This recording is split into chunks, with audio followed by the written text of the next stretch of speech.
Aštuoni darbai tęsiasi. Ir mama... Jie prisigėrė jaunų vyno. Nu, bet tai galvoju, bet taigi negali būti, kad prie tokių dalykų prileistų girtą žmogų. O paskui galvoju, o gal tikrai gal kokio vyno ragavo, žinot, kai būna tas švestas vynas ar kas. Galvoju, gal žinot, yra žmonių, kurie, ta prasme, nepakelia tenais daug išgert ar dar ką nors.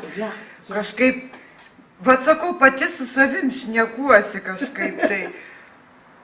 Ir mes kalbėjomės ilgai ten su tavimi. Jo, mes ilgai kalbėjomės tada.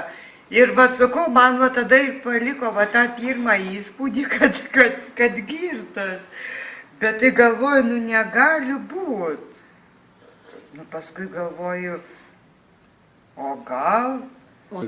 Kaip su mama kalbėjai, kad tu ten į mamai pasakojai? Tai aš mamai ir sakau, matai, sakau, vyrukas, su kuriuo aš šnekėjau.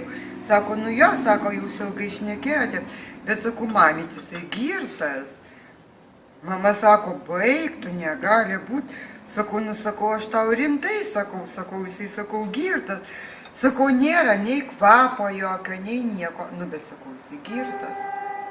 Galvoju, pati savo galvoju, bet tai kaip gali girtą žmogų daleisti prie tokio dalyko.